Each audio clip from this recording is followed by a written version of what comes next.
Hola, ¿cómo está? Me llamo es Señora Zepho, and that's for Spanish class. Just kidding, you're in English class, so we'll speak English. You guys, I'm going to try something new, and the idea is a video syllabus, I guess you could call it. Rather than say the same thing over and over 6 times or so and likely forget what I told one class and not another, I thought this might be a good route to go. Plus, while you're watching this, I can be calling you up one at a time to enter your access codes into Pearson and making sure that you're all set up with that. So it's like there are 2 of me, and how great is that? Because I need 4 hands, and this gives me 4 hands, 2 here and 2 back there at my desk while you're watching this video. I'm going to get on with the show. So, it's very awkward, and I don't like to be on camera, so just bear with me. And when I'm trying to be funny, I really draw more off of your laughter and the environment of the classroom, and so just to be sitting here entertaining myself is really going to be a struggle, but it's okay because I have my peppermint oil, and I don't know if you know, but you can take one little sniff and it just gives you like this explosion of energy to your brain. So I think we're good to go. Are you settled in? You have pen, you have paper, you're ready to outline the essentials that we're going to go over right now. So listen up. First of all, how to get in touch with me. Number 1, I work here. I'm here all the time, like most of the hours of the day. In fact, I have been known to sleep on the cot overnight. That's not true. I haven't done that, but Mr. Flood has. I do try to go home eventually. The point is, I'm going to be here in my room. My room has one other teacher out of here once every other day. So most of the time on my free blocks, I am right here. My free blocks are A1, A3, and B2. So if you happen to have planning on those times, then we have the perfect opportunity for coffee dates. You bring the coffee and I can talk to you about your grades. Also, if someone is teaching in my classroom, then you can find me at the end of the hall in Mrs. Wood's office. It's the English office at the end of the hall. Also, if you get home and you realize that you have something due the next day, which I don't know why you waited. Did anyone ever tell you do A-day homework on an A-day night, B-day homework on a B-day night, and then your in-between days gives you an opportunity for following up with a teacher if you had any problems, or getting ink if you ran out of it, or if you just ran out of time the night before, you've got a little bit of extra opportunity. So I highly recommend that.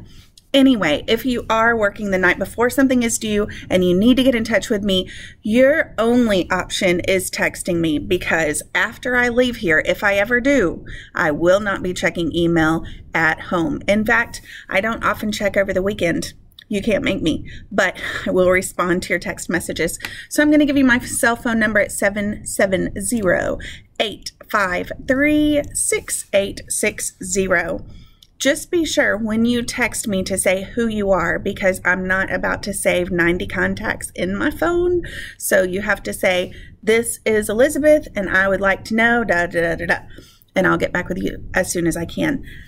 However, I'm going to try to sleep some this year. My ambition is to sleep from 10 p.m. till 4 or 4:30 a.m. So if you could maybe not disturb me in that window, that's even better. But I think your parents taught you well enough that you know not to text people after 10 o'clock. And I can guarantee you I'll be up before you.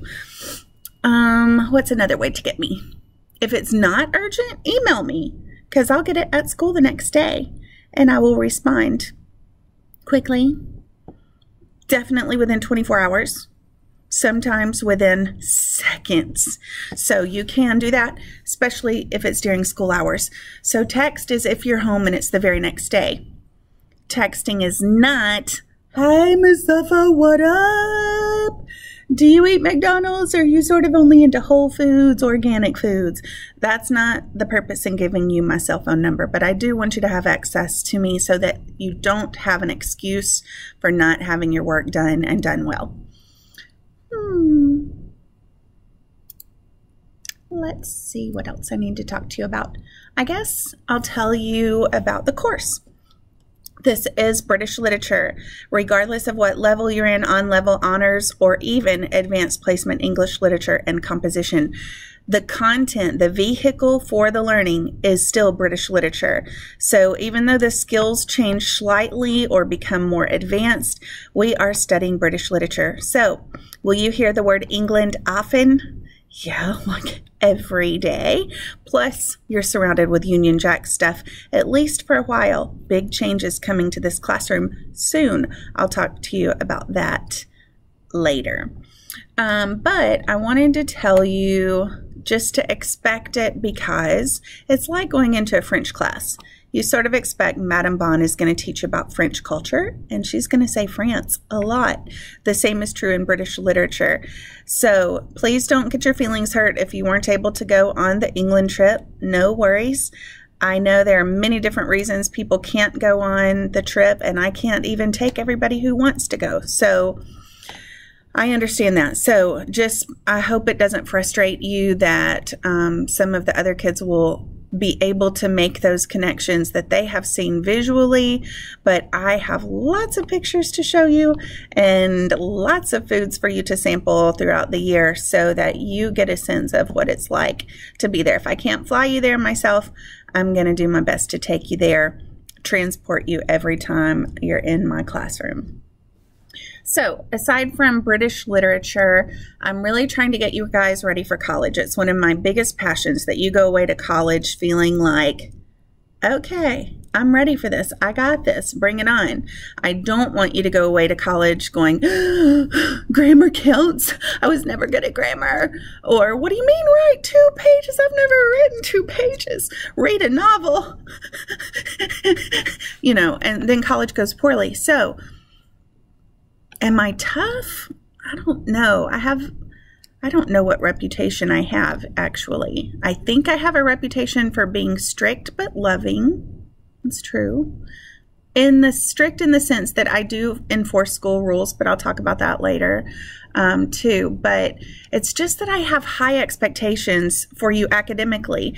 That doesn't mean it's impossible, because actually one of the students who probably struggled the most of any student I've ever taught in natural God-given ability in English came up to me in December one year and said, Miss Sappho, I'm going to make a B next semester in your class. And I was astonished, but I couldn't let that show. So I'm like, you go for it. I'll support you in whatever way that I can. Do you know she did it? She made a B in my class, and it was not easy for her, but she worked hard. So I would say if you have a good work ethic and you're willing to work hard knowing that I promise it's good for you and that I'm going to prep you for those college professors, then we're going to get along just fine. What I don't want to happen is that I become the bad guy because I'm assigning work to you. I don't even like homework. I don't even assign homework. I assign studying and reading. And beyond that, there's not much homework at all. We only read what we can't read in class, and you have to study on your own, and so that you can do it the way that you learn best. So really, I don't think it's overwhelming at all. I have a different teaching style than other English teachers. I think it's great to have the variety of many of us, so that you can learn all different ways and different styles. But listen, don't you worry about anything that you may have said. I am very merciful. I'm very fair, but I also want to train you for life, where sometimes there are no redos. So just, if you're here to learn, I'm here to help you. It's going to be fine. I promise you, you'll be fine. So we are going to do all kinds of genres of British literature: poetry, short stories, novels, plays, some nonfiction, but mostly fiction in this class.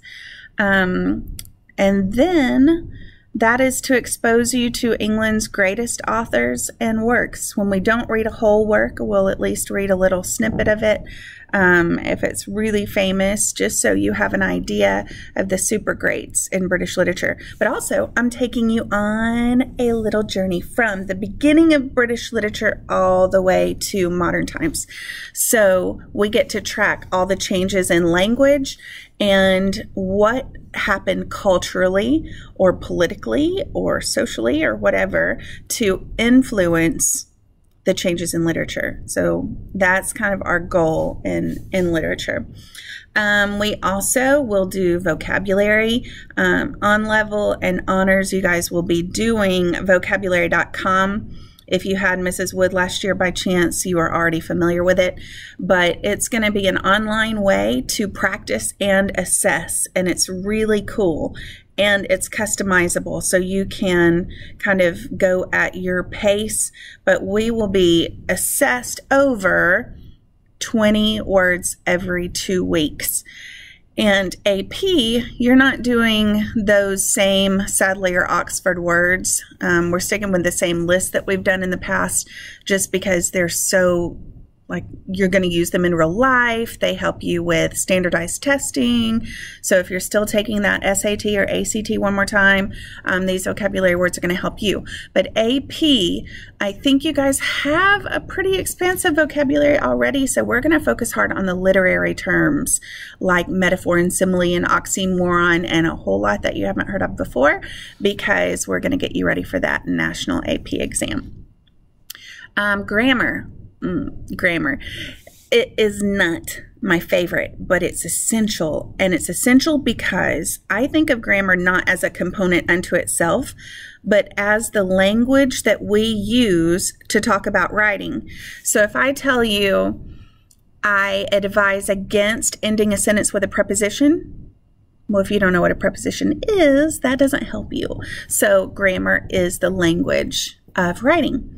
So I want to be able to talk about varied sentence structure and all of that. Honestly, I plan to finish grammar in the first 9 weeks. And after you've mastered that, we move on for the whole rest of the year, taking your writing from good to great. So when you go off to college and you're writing, your professors will say, "Where did you graduate from high school?" Because they recognize that you aren't just getting it accurate grammatically, but you are developing a personal style. So your writing is going to grow so much this year through all the different types of writing that we do. And there's a huge variety. We are going to write children's books. We're going to write autobiographies. We're going to write personal narratives, compare and contrast, poetry analysis, essays, research papers on the career of your choice, not on a dead author. You're welcome. It's practical. So all of that good writing practice is going to help you. But that said, back to grammar, we are using IXL, which is an online program, and the Elements of Style book, which you were supposed to purchase from MBS Direct. So I need you to bring Elements of Style book with you every day to class. And then what we can do is read a rule and then go to IXL maybe later that day or the next day and practice that lesson that we just learned on grammar. Here's the fun part. At the end of the first chapter, after I have reviewed with you all of the grammar that you need to know, and really there's nothing new, it's a review of the essentials of grammar that you've learned for many, many years. So after that, we're going to have a grammar test. On it, you must make an 80, or you'll get tutoring and have to retake and retake and retake and retake, and it gets harder every single time that you take it. So you really want to pass on the first effort, and it's very doable. If you're paying attention in class to the rules of Elements of Style, you're practicing them on IXL to make sure that you got it, and little quizzes leading up to give you a clue about how masterful you are learning those rules. Then When you finish with an 80 or above, whether it's the first time or the 5th time, then that is the point where I feel like, okay, you are ready for college, because you cannot rely on Grammarly or Grammar Check or any other thing like that. You have to know what you know so that there's no question. You will actually become editors of the editing programs. So we have vocab, we have grammar, we have the literature. I think a big part of this class too is critical and creative thought.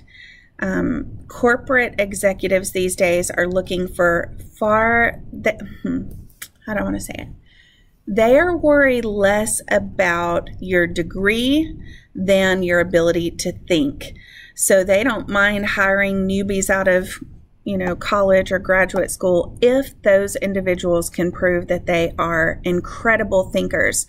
So we're going to do a lot of little critical thinking, creative thinking projects, art experiments, online research.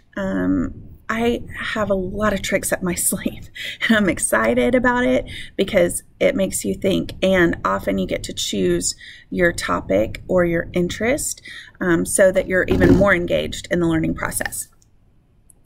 I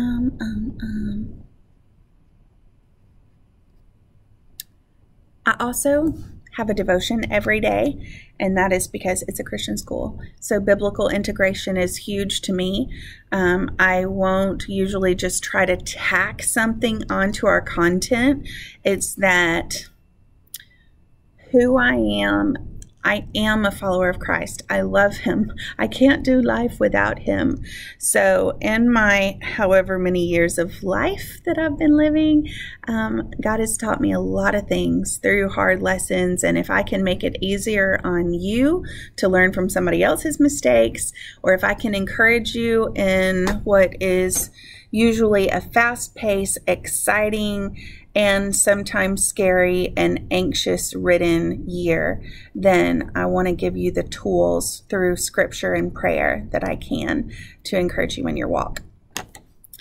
Let's transition for a minute and talk about the difference in core, honors, and AP, just to make sure that you're in the right place, but we don't expect any schedule changes unless something major has happened, like you're in honors, but you didn't sign a waiver and you didn't get a recommendation, or you're in AP and realizing you have too many AP courses and this just is not going to work out well at all. But here it is. Actually, on level, the way I feel about it is you probably have never really loved English class.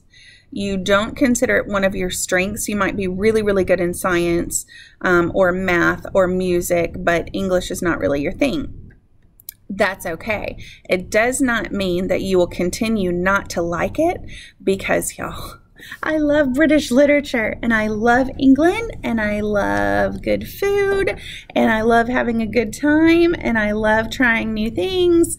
And if I can at all get you to enjoy British literature, even if you don't love the content, if I can get you to enjoy this class, it's going to make it a pretty painless experience. On level, I really feel like this is our last chance to hold your hand and teach you some foundational principles so that you're ready to go on to that next level and feeling pretty good about where you stand. So there is no such thing as a dumb question. You can ask anything. I'm here to help you. I'll be working closely with Robin Fogg in Directed Studies for those of you that need extra support that way. And we kind of will slow the pacing a little bit, and the expectations are not as egregious for you as they are the other levels, obviously, but it's not that I lower the level to where you are. It's my expectations are here, and it's your job to come up to there. It's just that they're higher for honors and for AP. Honors, you will note that a lot of the time you're doing the same thing as the other classes, but there is a difference in the way I instruct you. There's a difference in the expectations I have for you. There is a little less spoon feeding, if you want to call it that, and a little bit more onus on you to figure things out and to problem solve. Tangibly speaking, your papers are a little bit longer, or you'll have a slightly more complex piece of literature to analyze than on level might. Additionally, you'll be reading a novel or play from England, from a British author, once every 9-week term. Outside reading is not something I ask much of for my on-level students. Honors, you're talking about a book every term, 9-week term. Also, you guys will be doing, honors guys, you'll be doing movie reviews once every 9 weeks over a British novel, a novel-based movie, because there's not enough time for us to cover all the literature that I want to. So it's kind of a fun way for you to get in a little bit more of that. On level, if you just really love to watch movies made about a British novel, that could be something that we do for extra credit, but it is not an assignment for you. Then when you get into AP, it's really a different beast, but the content is still British literature, like I've said. So we know at the end of the year, there's a national exam that you have to pass in order to get college credit. And we will be talking individually about what you need for passing and what the colleges take, and if you've had AP before and how that affects it and all of that. That said, the whole class is not about test preparation, but we do practice for it, because the reality is I've got to get you thinking like the test makers think so that you can really excel on that test. Every single year of AP, my pass rate is between 85 and 100%, which is way higher than the national average. So I look forward to getting you ready for that. Even if the national exam doesn't matter to you, or it's not worth credit to you, or you lose motivation about that at the end of the year, you will learn a ton in this class. The level of writing and reading comprehension that you're engaged in is collegiate level, so high level thinking. I will often learn as much from you as you learn from me. It's highly collaborative, discussion oriented, as really all of the classes are. But we're going to have a good time together, but it is work. I would say it's not a ton of extra. You're talking about like an extra 40-minute essay every other week. You're talking about a 5 to 7 page paper instead of like a 3 to 5 page paper. But you are reading independently a lot more than the other classes. You are pretty much always have a book going. Sometimes they're assigned, sometimes you get to pick what they are, but they're quality. I'm not going to make you read something super lame, or if there's one you don't like, I'm sure you will like the next one. But you just really don't want to, you can't be a procrastinator in AP. You can't be a student who hates to read. You can't be opposed to your writing being challenged to new degrees. So if you're up for it, I am. Let's move on to course materials, what you need to have. And I don't mean your school supplies as much as the actual textbooks. So everyone should have purchased Elements of Style, skinny little silver book that will be our grammar and writing manual. You'll love it. Also, My Perspectives for grade 12 is a bundle, which means you get digital access and print access. What I am thinking about doing is having a bookshelf of my room where you can house your print editions, so that in the event Wi-Fi isn't working one day, or your computer is down, or whatever, we can't access it online, we have that as a backup to pull off the shelves and read in print. Some of you, if you prefer to do your homework in print, there is greater reading retention when you read in hard copy. even especially if you're following along with your finger, you're highlighting things. So I do recommend it for your homework reading, but I'm also, of course, totally fine with you just accessing it online and reading that way. Then IXL is the grammar that I was telling you about, and I've already set you up in your digital classrooms there. As long as you have bought the access to it, then I've entered you into the class. For your supplementary text, everybody will be reading Heart of Darkness this year. In addition, honors will be reading Wuthering Heights by Emily Bronte, and AP, you will also read King Lear by William Shakespeare, and Jane Eyre by Charlotte Bronte, and Wide Sargasso Sea is a potential read as well.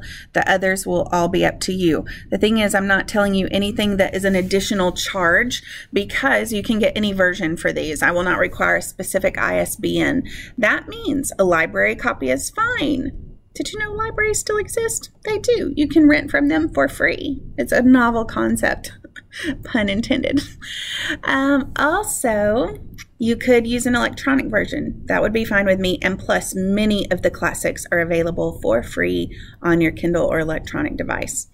Last, you could get a used version that's belonged to another student. The only exception would be if I require margin notations, then you would need a clean hard copy that you can write in. So those are some things to keep in mind, but I will definitely give you advance notification when you need those supplementary texts.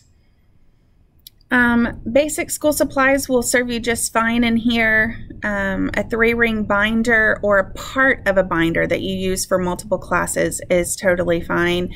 You do need college rule notebook paper. You need pens, pencils, markers, highlighters. Maybe not markers, colored pencils. You will have an opportunity to draw sometimes and create in class, and so whatever you like to add color and panache to your pictures.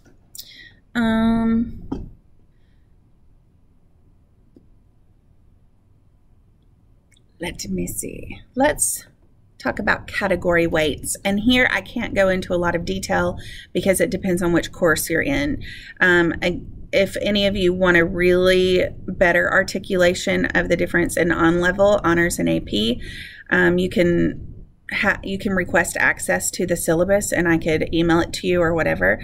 And there you will see a big difference in course grading weights, category weights.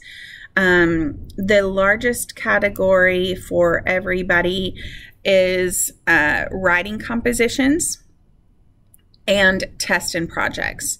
So test and projects, you will have 2 to 3 per term. It kind of depends, because if you're in honors or AP, those independent readings also count as tests. So you have fewer in on level. Let's talk about writing for a second. If you write for me a first draft, and then I spend a good deal of time going through that and giving you feedback, then I'm expecting you to make those improvements. And what looks like recommendations are really like, you need to do this. Sometimes it's grammatical, sometimes it's content, sometimes it's pushing you forward in your actual development of style. The point is, when I require a second draft, which doesn't always happen, but when I require a second draft, if you do not revise it by the recommendations given to you, you get the original score minus 10. So that's an unusual policy. I don't know if you've had a teacher do that before. I just believe that if you even try to turn it in and pass it off as new and improved, but you made very minimal revisions, or you did only grammar and not content or something like that, you actually lose points, because you know, it's sort of a waste of my time and a slap in my face if I've given you lots of feedback and you don't do anything with that. If you don't read through the feedback and process how to improve it, you're not growing. And so I don't feel confident giving you the same score even again, because the first score might have been a mercy score. The first and second draft are sometimes graded by totally different rubrics. For instance, I might not count grammar on the first draft, but I would on the second draft. Of course, you want it as final can be the first time around, so that you don't create new error or overlook some things in your second draft. So I say save yourself a whole lot of time and effort by doing it right the first time. Let's talk about the exam. First semester, you don't have an end of semester exam per se. You have a unit test that counts as a test. Second semester, except for those taking the National AP exam, will have an exam, and it is beastly. So let me tell you this. Second semester, you need to get an A in the class and not have to take that exam. Remember the deal about you can't miss more than 5 classes or more than 5 tardies to school, or you're ineligible for that exam exemption. Now, if making an A in this class is absolutely incomprehensible, the thing is, the final exam is a review of all the skills that I teach you throughout the year. So if you're learning as we go, the exam isn't so beastly after all. If you put everything off and try to do okay on that when you haven't put in any effort all year, that's where the problem is. Flip page. Okay, quizzes. Quizzes is where it breaks down a little differently in each of my classes, but you're talking about vocabulary quizzes that, of course, will be either done on vocab words or vocab terms, all through vocabulary.com. You're talking about grammar quizzes, primarily done through IXL, and you're talking about reading comprehension quizzes. Those can be any number of things. Those can be pop quizzes. Those can be, for AP students, albert.io, reading and multiple choice practices. It could be multiple choice for AP. It could be that, I don't know, I have a lot of different kinds of quizzes. So the importance is, especially for literature, that you read when I ask you to read. If you come in having read, then you should do okay on those quizzes. And I'll teach you very soon about some techniques you can do to improve your reading comprehension. There's also an alternate assessments or contribution category. Alternate means everything else that didn't fit anywhere else. So it can be journals. It could be the movie reviews for honors and AP. It will also be some subjective and objective measurements of your participation. So I really want to focus in on this for just a second, because there are ways that I can give you a score for some of these things, and other times it's not really possible to give you a score, or I have to just estimate based on some data that I've collected. So here's what you are expected to do. The very most engaged students are present for class. I had a professor in college who didn't even have tests. The whole test was you being there, because he knew if you were there, you were learning, and that was more important than cramming for a test. Now, I can't quite adopt that policy, but I do think it's hugely important to be here. I know things will come up for both of us, but we have Google Classroom to stay notified of what's expected, but nothing quite takes the place of the class conversation, the group discoveries, and that kind of guided approach to study.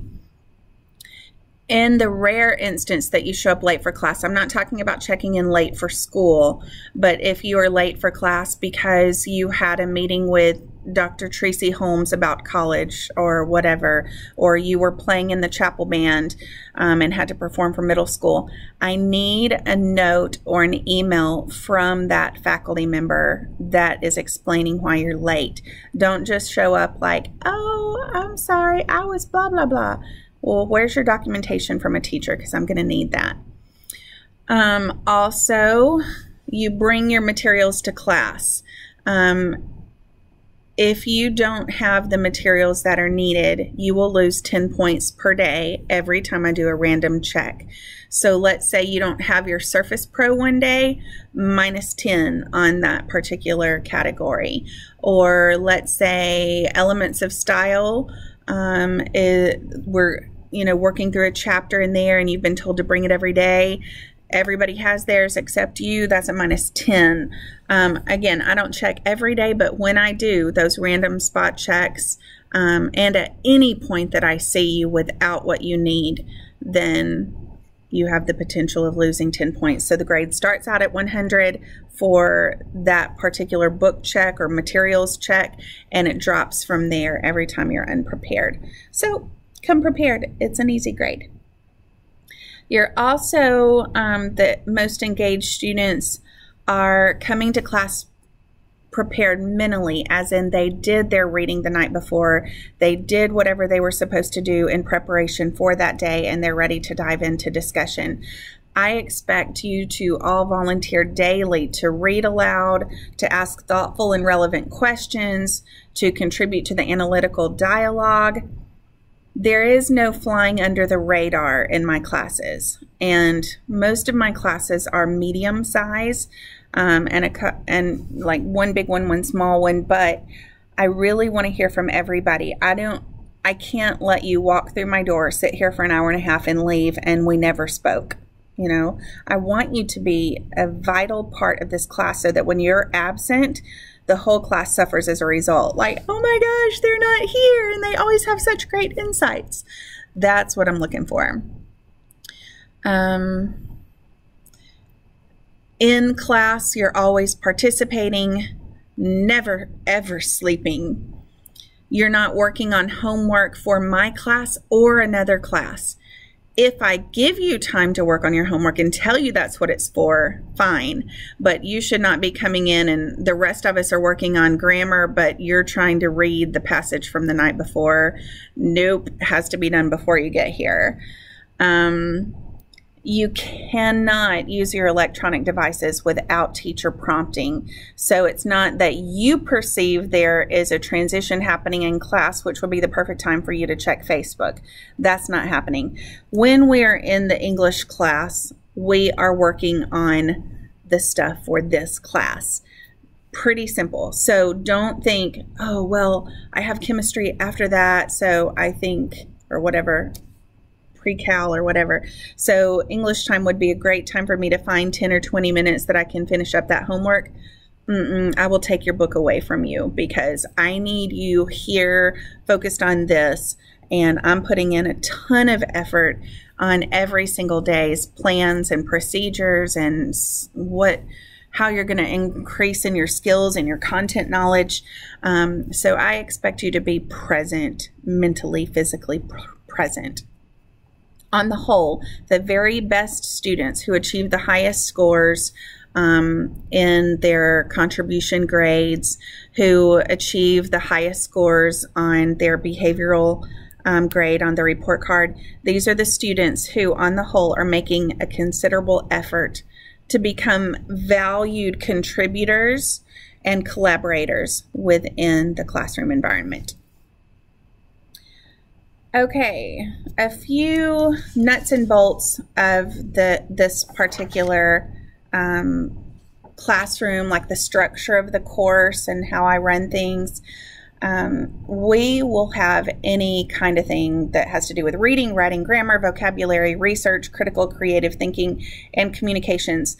I've got a lot of different web resources to use, new programs to show you, and some good old-fashioned art projects and videos and story writing, all kinds of things. I think it's a pretty unpredictable pattern because I try to switch things up often, but at the same time, you know that you're always going to be doing some form of reading and thinking and writing. That's really what we're all about. Where to find assignments. 3 places for you. 1, I will say it out loud in class.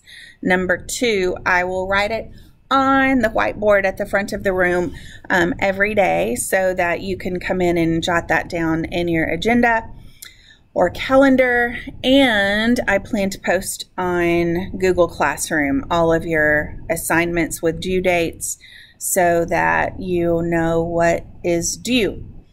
How I feel about extra credit. I don't offer it at the end of the semester. Like, let's say come into the semester, you have a 78 and you're close to that B range, or you have an 89.1. I don't offer extra credit at that point, but I do offer a considerable amount of extra credit throughout the semester. For instance, when we're studying Hamlet, I might say, hey, you know what's really Renaissance like? Fencing. So how about if you want to go take a fencing lesson, I'm going to add points to this Hamlet assignment. Or I might say, okay, if you can identify the use of your vocabulary words outside of this class and our textbooks, then you document that and I give you extra credit on your vocab quiz. So there are some things like that that can get you extra credit all along. I almost always have bonus questions on my vocab quizzes, but use that, because when it comes down to the end of the semester, that's not when we're having a pulling teeth session with me, because you had lots of opportunity throughout the semester. Extra help. Well, here's how it goes. I'm not going to require you to come to help sessions or review days outside of class. But if you need help, I expect you to ask for it, because I'm not scary. I have only bitten one person in my entire life, and that was my own sister when we were very young. I'm not going to bite you. If you ask me for help, I'm a sure thing. I'm not going to say, well, maybe you're a peer, but I don't really like your hair. I mean, y'all, a sure thing. You say, Mrs. Effo, can I have some help? My answer is 100% of the time, yes. Yes, yes, yes. We just need to figure out when and where. Let me see. Can we just talk about the Surface Pros? I really have to read this, what I want to say, so that I don't forget to mention anything. And some of this you heard if you came for your training on Surface Pros, and some of this is kind of specific, just guidelines as I think we need to put in place. So here goes. You need to come to class every day with your device charged. In the event you use it all day long in every class and you show up for a 4th period and you don't have any battery left, I understand that. So you will take your charger out of your book bag, and I have multiple outlets around the room that you can use for that purpose. But I don't have enough for everybody. I don't have long cords to extend to the tables in the middle of the room. So I really do need you to be charged up fully every single day. Get in the habit of charging at night and then having it in a place where every morning you grab that charger, you grab that Surface Pro, and you're ready to go. Also, I need you to bring earbuds.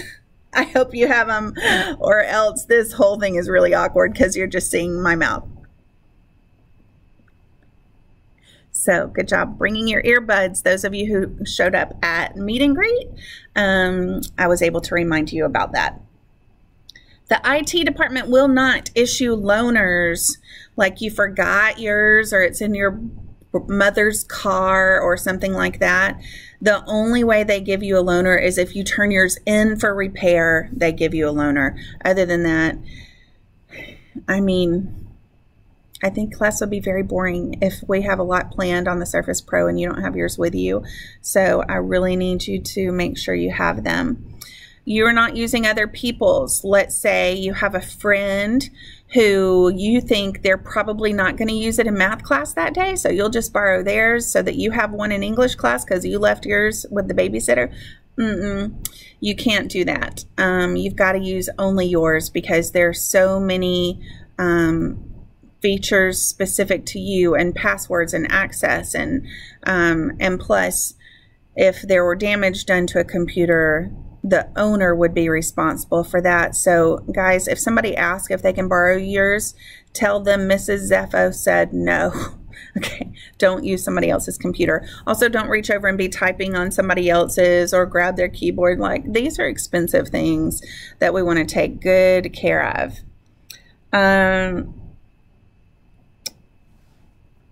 Let me show you my stylus. I put just a piece of Scotch tape on my stylus and wrote in permanent marker. Now, you know this magnetizes to the side of your computer, but I'm going to tell you from personal experience, that magnet does not keep that pin on there if you bump into something, or, I mean, it just comes off so easily. So I recommend you have a sleeve such as this to put your Surface Pro in. Mine just lays in there, and then in the front pocket I can keep my stylus and my charger. I think this was like $14 online or something. Mine has a handle, which I love, and it keeps my equipment really safe and I don't lose it. I do think you should have your name on each component, including the sleeve, the charger, and the stylus. Do not leave your devices where they can be stolen. Like, I don't mind if you leave your stuff in my room during chapel or something like that. If you're, you know, we're all at an assembly and you're coming right back or something. But just be cautious, because if it's left in here, it is not up to me to see that everybody leaves with the right one or what happened. I'm not going to lock it up. It's just, it is your job to take care of that. Several have been run over by cars that I've heard of from our Mount Perrin community. So don't leave them on the top or the back of your car or on a driveway. Also, hot and cold can hurt them as well. So in the really extreme months with weather, be cautious about leaving it in your car. The keyboard should be closed until the teacher instructs you to use it. So you can just fold up your keyboard like this, and you only take it down when you have to. Please tell me I'm still recording. Oh yeah, I had a freak out moment that this was not recording any longer. That would have been a big waste of time. Okay. Use the device only as assigned. You cannot do anything except what you're told to do. So there's no Amazon shopping while you're in class. There is no just scoping out the internet that is unrelated to what you have been asked to do. If you are working on vocabulary.com, you are not also using Google to look up words, because you're not going to learn anything that way. And I think there's going to be a challenge in monitoring that you're always on task, and monitoring that you don't have any other online access when you're taking online assessments, monitoring that you aren't sitting too close to someone in a cozy classroom, that you can't just look over on their laptop and copy things. So here's the thing. Jesus sees it all. Seriously, like, take ownership for your own learning. Do what you're supposed to do. Be focused on what you're supposed to be focused on. There's plenty of time in life for you to get on social media and whatnot. Here, just track with me. Track with me. It'll be good. And if you are caught cheating or misusing yours or someone else's laptop, you will lose your laptop privilege. Like, IT will take it away from you. School rules, anything that's in the handbook, I also enforce. So dress code, for instance, shaving your face, being to class on time, parking in the appropriate parking spaces, not driving around campus during school hours, moving your car from one building to another. Like, all of those things I enforce, and here's why. It is not because I care to get you in trouble. I actually hate conflict. I don't like fussing at people. It makes me embarrassed. Really embarrassed. I like sweat when I have to confront somebody about something they've done that is improper. But I will say I'm a rule follower. I always have been. I went through a short rebellious stage a couple of years in high school and college, but on the whole, I'm a rule follower. So when my boss says to me, Greta, I need you to make sure that you check the students' outerwear, I'm going to do that, not because I care about your outerwear, but because I don't want to get in trouble for not doing my job. And they've asked me as part of my job to enforce school rules. So just so you understand where I'm coming from, I'm not inherently the kind of person who wants to get you in trouble and wants you to follow a rigid set of instructions related to peripheral things. I just want everybody to do what they're supposed to do. I'll do what I'm supposed to do. There's no problem. If you're a prankster or a jokester, I love you because I love to laugh. However, here's my rule after like 20 years of teaching. You show respect to others, to God, to country, to your teacher. And it is disrespectful if it costs someone else his time, money, or reputation. So if you were to do something to my classroom or to my stuff or to me that cost me time to fix it back, that would be a problem because my time is really valuable. If it costs money, I don't have any, so it would be on your bill. Just don't hurt any of my things. And then reputation. You can't hurt somebody else's reputation by, exposing something that they did, telling the whole class, making them look like an idiot. Like pulling a chair out from under somebody doesn't cost time or money, but it does cost their reputation because they feel like a moron. So we don't do those kinds of things. If you can think of something though that you think is fun, good-natured, it's meant from a heart of just having fun and not making fun of someone, and it doesn't cost time, money, or reputation, then it might have to go ahead with me. This has nothing to do with pranks at retreat because I'm not in charge of that. When you get to class, you will turn in your cell phones powered off. I would say silent is okay, but I feel like people forget too much, so I'd rather you just power it off. I will have a cell phone holder, a shoe hanger on my door, but when I went to unpack it, it was not wide enough to go. The little hangers weren't wide enough to fit over the door. So as soon as I go to Home Depot, we're in session.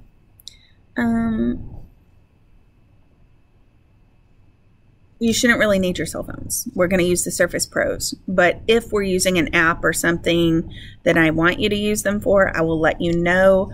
Otherwise, if I catch you with a phone that is not in the placement where I told you to put it, then I'm going to take it up for the rest of the day. Repeat offenders, I will be turning you into administration. And we're almost done, guys. I want to just talk to you about a few policies more.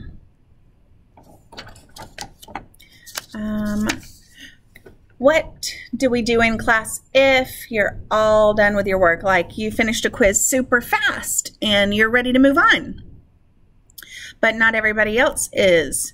And I have to allow them, a reasonable amount of time to get that done. So you read.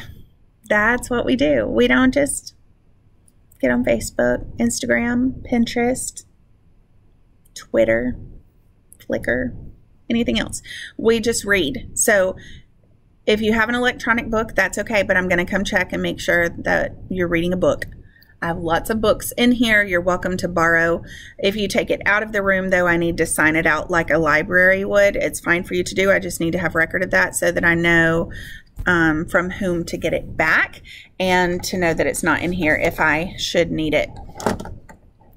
The only other alternatives I would consider is maybe doing some practice work on vocab.com or IXL, where you're just practicing things that we've already learned, but that might be on the agenda that day already. So I would hate for you to spend 15 minutes on vocab.com and then I say, all right, now that everybody's done with the quiz, let's go to vocab.com, because you'll be really bored. So I really strongly suggest reading. We call it SSR. It means sustained silent reading. Especially those of you honors and AP students who have outside of class reading to do a lot. That's a perfect time. And I don't consider that any violation. If you're legitimately done with what you're supposed to be working on and want to keep reading something that is required for this class, by all means. How I feel about Cliff's Notes and SparkNotes and pinkmonkey.com and all of those websites that basically dumb down the book for you, they are for review. So I feel pretty strongly that you should read first and then follow up with SparkNotes.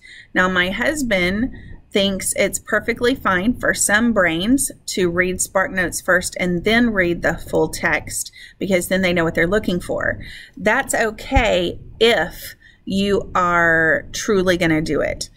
If you know you're going to be like, that's probably good enough with just the SparkNotes and not reading the thing. Y'all, do you think I would plan a whole year-long course about abbreviated versions of stories that have no character development? You can't really hear the tone or the voice in it. Not one person ever in my career has said, oh, those were the best Cliff Notes I've ever read, because they're summaries, and summaries are boring. And so you're reading, but if you need that as a support after you read or before you read, that's fine, but that's not counted as reading. And I usually will ask questions on reading comprehension quizzes that are detailed enough that if all you did was read SparkNotes or Cliff Notes or a summary, you won't pass. If you forget your materials, but they are on campus, that's just in your car, or it's just in your locker, I'm not usually going to let you go get them, because it's a bit of a safety hazard for you to just be wandering between classes. Also, I'm not allowed to let you do that. Once in a while, if the supply is so important that I say that you can go, even then, you would still be docked for not being prepared for that day. Like those book checks I was telling you about, you could still lose points even if you go get it and come back with it because you didn't have it when class started.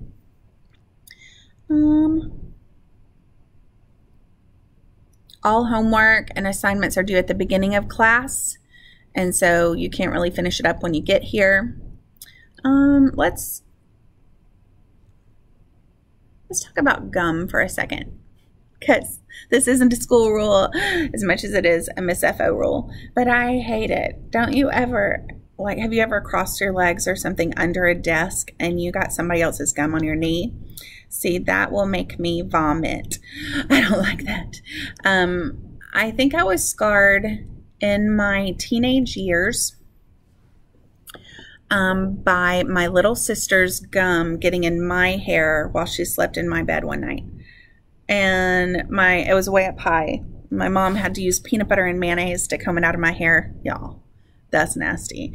And so for that reason, I don't like chewed gum. My baby sister, she was 13 years younger than me. I taught her when she was in high school here. That was not fun. Anyway, she used to chew her gum and then sit it on the bedside table, and the next morning just pop it back in after it had been collecting dust all night. And as far as I know, a roach could have crawled over it. Y'all, that's gross. I've seen people put it on their nose, on their ears, on their elbows, on their knees, on their plates at lunch, on the side of their cup. It's real. It just bothers me. I don't like it. And so when I was a senior in high school, your age, I went to little Christian school. We were all friends. And my friends decided that they would check and see if I really hated gum as much as I said I did.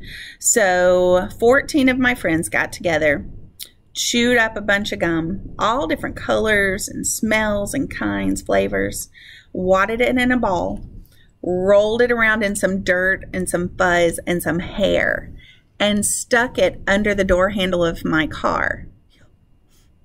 So I'm a little bit bouncy cheerleader running out to my car after school, and I stick my finger under the door handle to lift, and my fingers get stuck in that wad of gum. And I look at it and see what it is. I didn't just do that, but I did then for sure. I threw up in the senior parking lot. And y'all, my friends were like, oh, she really doesn't like gum. No, duh, I told you that. So I was even more scarred than before, and nobody would wash it off for me. Not my friends, not my dad. I had to crawl in the passenger side of the car for 2 weeks until the rain washed off the gum. I don't like gum. I like mints, because we all have breath emergencies from time to time. I don't like gum. So when you come to class and you're chewing that gum and it's bright yellow flashing at me while I'm trying to teach you about literature, I can't even think straight. And so I probably won't even look at you or talk to you. And I'm trying not to focus on it because then I'll forget what I was saying. And so you might even leave class and I never said anything. And so you get halfway to the high school building and you're like, huh, she never even noticed I had gum. Yes, I did. It was driving me crazy. I just was so trying to deal with it inside myself that I couldn't even have a conversation with you about it. Yeah. Do I let my kids chew gum? Yeah, I put it in their Easter baskets, but they know if I find it somewhere where gum does not belong, which is the trash can, it's over. And they're pretty respectful about that. And also, if you would, please not spit your gum in the trash can right beside my door, because all day long, when that door opens and closes, it blows gum air in my direction. I don't like it. Just get rid of it elsewhere.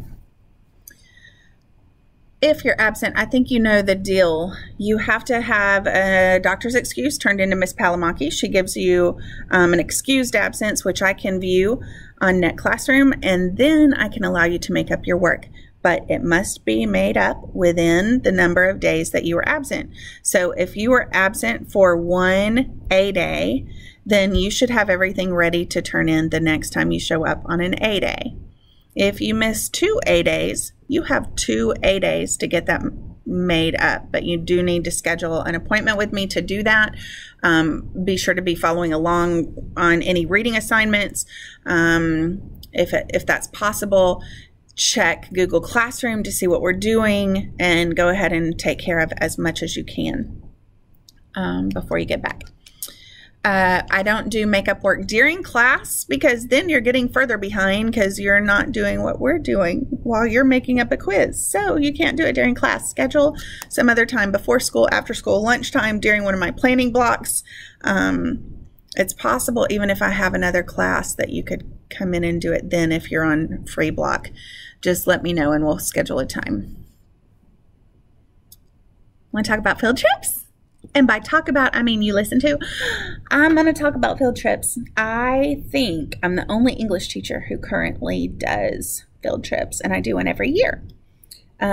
We generally go to Shakespeare Tavern in downtown Atlanta and watch a Shakespeare play, and I try to make it a comedy if there's a good one showing, to show you a different side of Shakespeare. Right now, I'm thinking about Macbeth in October, because that's the month of Halloween and it's a creepy play. And since you read it over the summer, you would understand it. That's a possibility. Also, I got a couple more things up my sleeve. I don't want to say too much. There is a chance of us going to the Atlanta Center for Human Rights, possibly when we're studying Heart of Darkness in the spring. And there's a bookstore I really want to take you to. It is the cutest little thing. It is whimsical. It is wondrous. It is magic. And when we are writing children's books, wouldn't it be fun to go there? So I'll see what I can do, but I promise you at least one field trip this year. I'll be asking you soon to commit to going before I order tickets. What happens when you turn in late work? Well, Major compositions are reduced by 10 points per day. Smaller things like little homework assignments are only 5 points per day. And I'm talking calendar day, Monday, Tuesday, Wednesday, Thursday, Friday, Saturday, Sunday. So over the weekend, there's a bigger hit, obviously, because you're getting more time, way more time than everybody else. So 10 points per day on major compositions, like your research paper. The first day it's late, minus 10, second day, minus 20, third day, minus 30, and so forth. Little homework, as I said, 5 points per day. But after the third class day, I probably won't take it anymore. So for instance, if something was due on a Friday, you really have Monday, Wednesday, Friday to get it to me. After that, like, that's way too long. So that would be an A day or a B day. For how long I will show mercy for those things. If it's something that we've already graded and discussed in class, or it's totally pointless to turn it in after the fact, I'm not going to take it for credit. So you'll have to figure that out, but I think it'll be pretty obvious.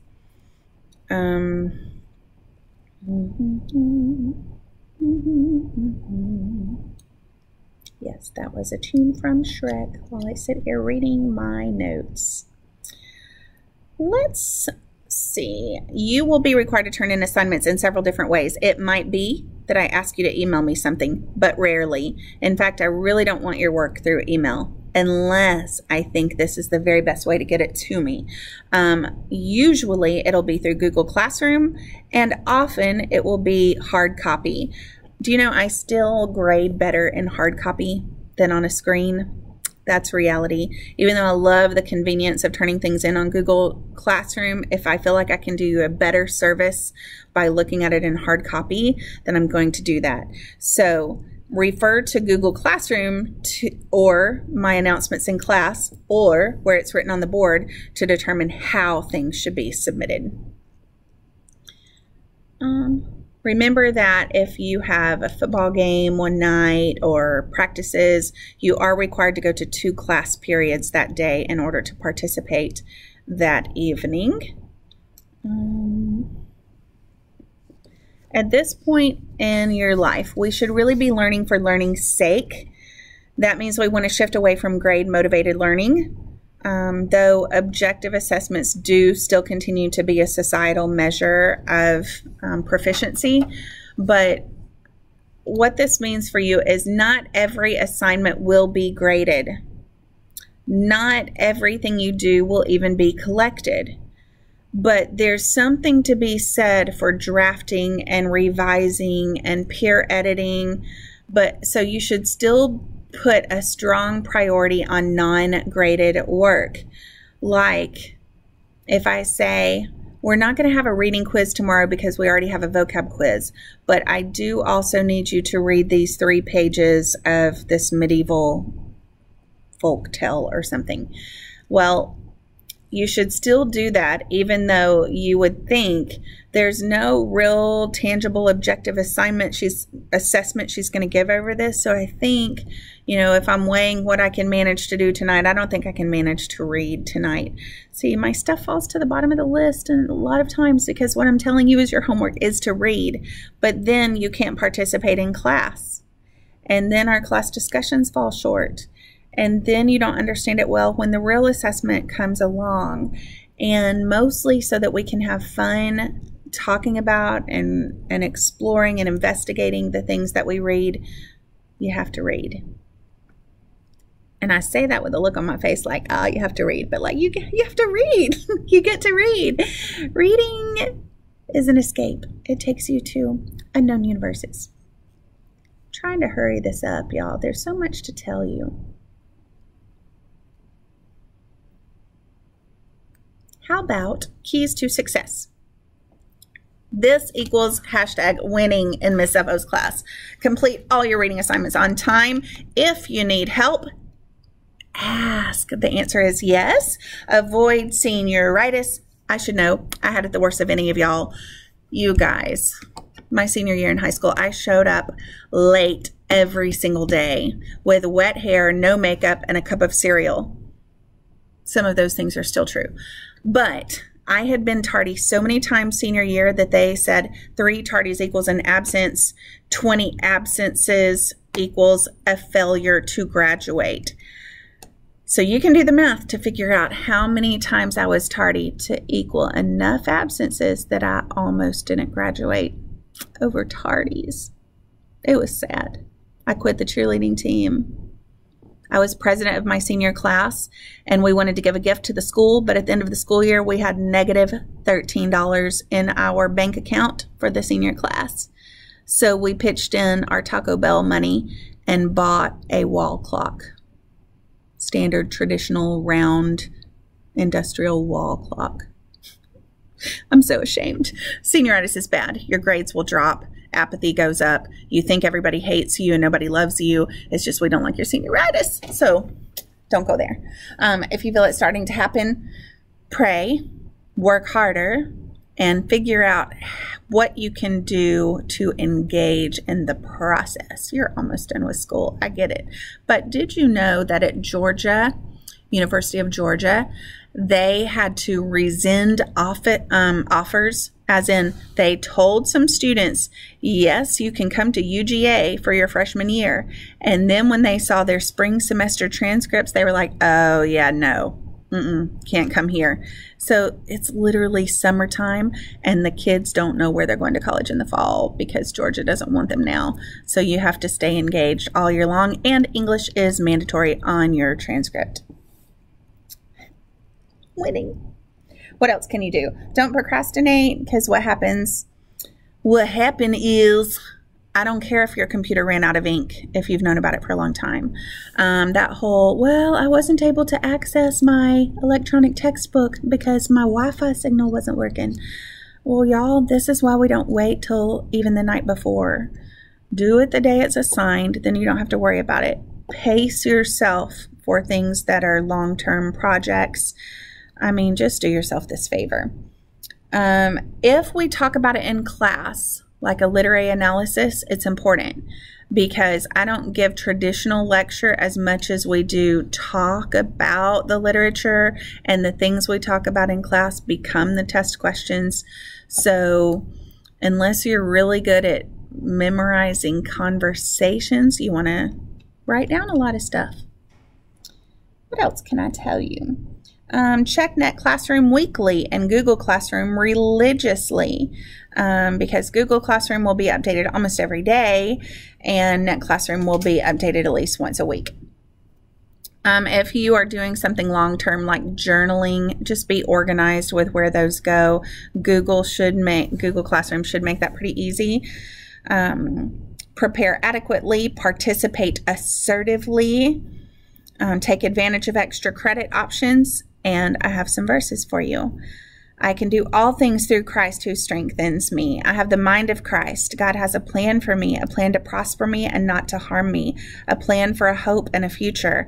If God is for me, who can be against me? The steps of a righteous man are ordered by the Lord. Believe it. Bury yourself in the Word of God. If you can, start out every morning with some time in God's presence, even if it's 15 or 20 minutes. It will change your whole outlook, your energy level, your reaction to setbacks and to others.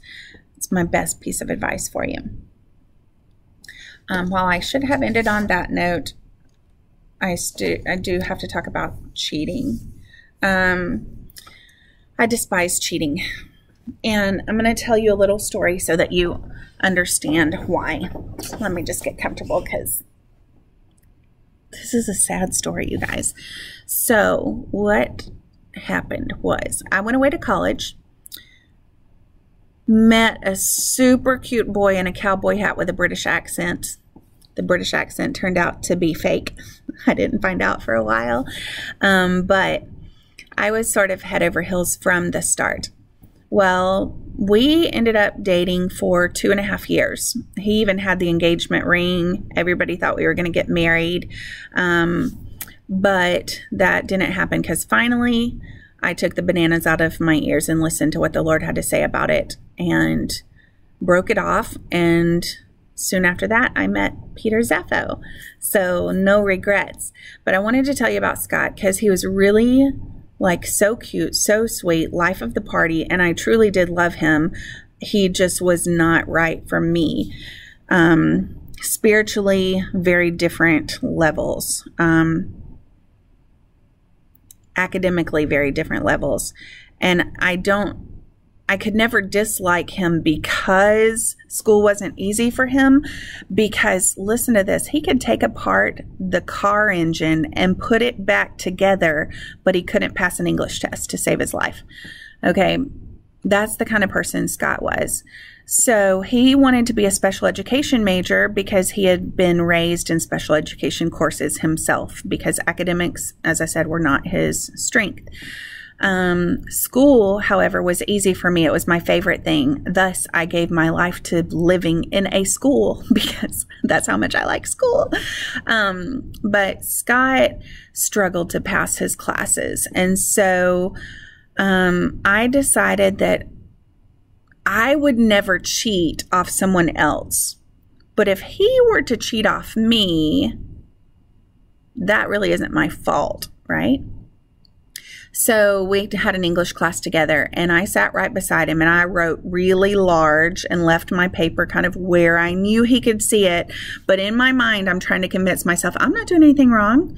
I did my work. You know, this is on him. But it's called reverse cheating, and it's also very, very bad. The only time I could remember prior to that cheating in my life was like in the 8th grade. I cheated on a history test and was so plagued with guilt I ran crying to the teacher. If I sound like a goody two-shoes, I was. But I also know how to have fun. You can ask my children. Anyway, that's not the point. Scott, he cheated off of me to the degree that I honestly feel like I earned his special education degree. What started out as him looking on my test ended up being I wrote his papers for him.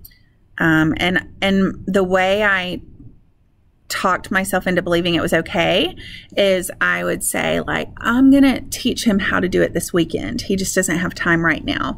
Well, of course, that never happened. And here's what's sad about it. Way beyond it being a moral and an ethical violation, and it's really a form of lying, which God hates.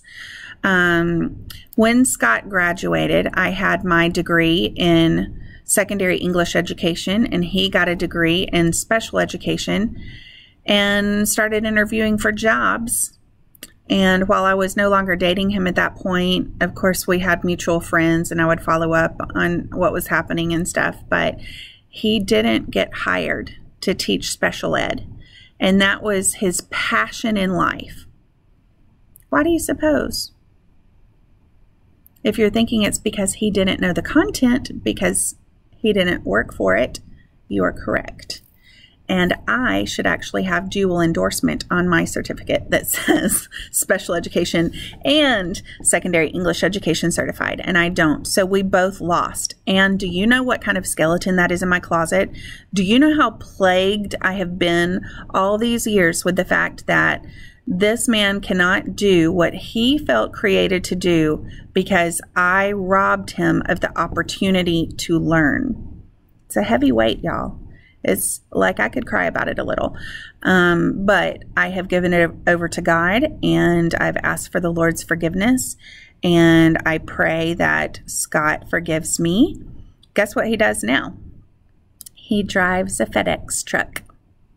Yep, Mr. FedEx. That is his career because he couldn't do special education. The moral of the story is don't cheat, don't reverse cheat, don't let me catch you cheating. If I catch you cheating, it's going down like drag out, big old fight. No, it is actually going to be very simple because I don't like conflict. I'm going to say, here's how I know that you cheated, correct? And you're going to say, yes, ma'am, I'm sorry. I'm going to say, go see Joel Hazard. He's going to come up with your behavioral consequence. Meanwhile, you just earned a 0 on this assignment for me. But Ms. Evo, can I make it up? I'll think about it for a 50 at the most, and it has to be perfect. And then I go home and cry because it embarrasses me, and I'm afraid that you lost an opportunity to learn, and you don't know when you're going to need that information. What if you go on Jeopardy one day and you miss out on $40,000 because you didn't learn that one thing that you Googled instead of looking it up yourself or learning it yourself? Another example, and then I'll be quiet about cheating. Sort of.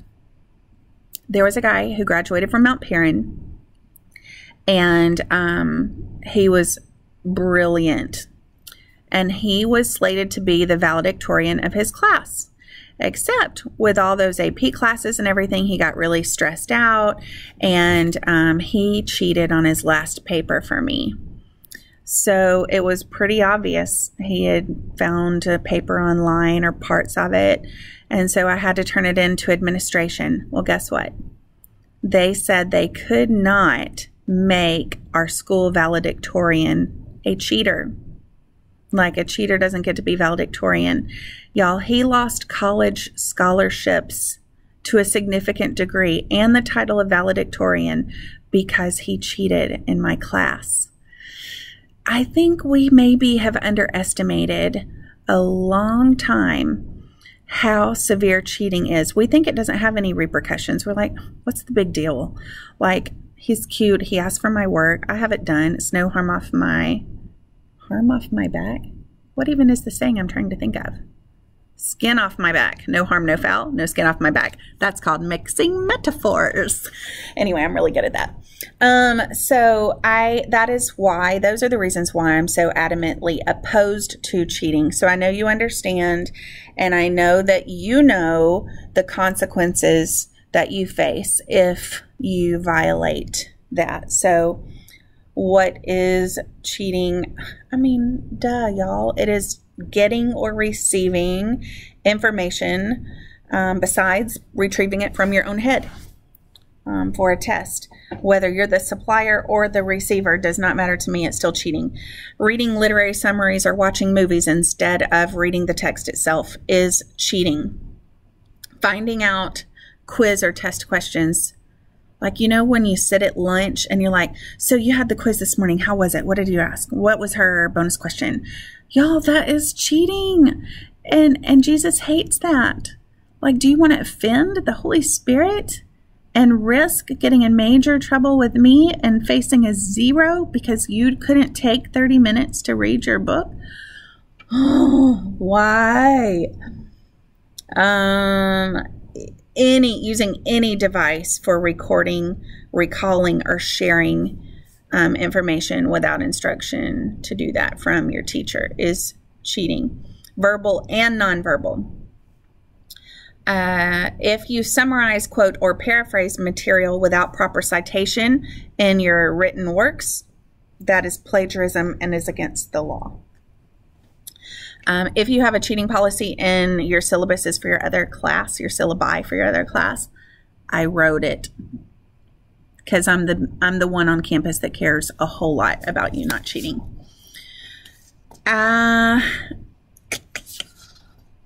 I will say I'm going to post your syllabus online, and at the back of it, you can find a tentative course outline that breaks it up into major units to give you some things to look forward to. If it overwhelms you, don't worry about it. It's for those who like the pacing element and to kind of know where we are and where we're headed. It is an idealistic view. I don't think we'll finish it all because it's a lot, but so much fun. I wish we could fit it all in. The last page when you see your syllabus online is a place for you and your parents to agree to what grade is fair and reasonable for you to make in this class so that I know what your goals are. Some parents only care that you pass. Some parents are perfectly fine with you getting a C if it was your best. Others demand A's. So that's a place for y'all to communicate to me what the expectation for you is. Then some parent and student information so that I know how to contact them. And what I'm going to have you do when I post that online, before the next class, I would like for you to open it in Kami, K-A-M-I. It should already be loaded onto your Surface Pro, and that opens a PDF that you can write on so that you and your parents, you can take your stylus and actually write it right in and share it with me through Google Classroom. You don't have to print anything out. You don't have to turn anything in. It's done if you just sign it and submit it online. I hope this was not too painful for you. At this time, you will start on a creative little task. I would like for you to take that outline where you've been recording the essentials of this conversation and try to create an infographic of the most important details. An infographic is just a visual representation of information. So that's where you see like pie charts and decorative statements, and it kind of boils a lot of information into like pictures and pretty things. Right now, I think I'll try to show you a sample of an infographic. You may achieve this on Google Slides or an online template, or you're welcome to take out typing paper and colored pencils or access what I have and do a hard copy version. So you have choices, but I would like to see it when you're done. You can also compare with your partners to see that you included the same information, because they may think something's really essential that you missed. So let's get that done. It's going to be a great review and to see how well you listened and were able to comprehend that. And then we'll move on to the next thing.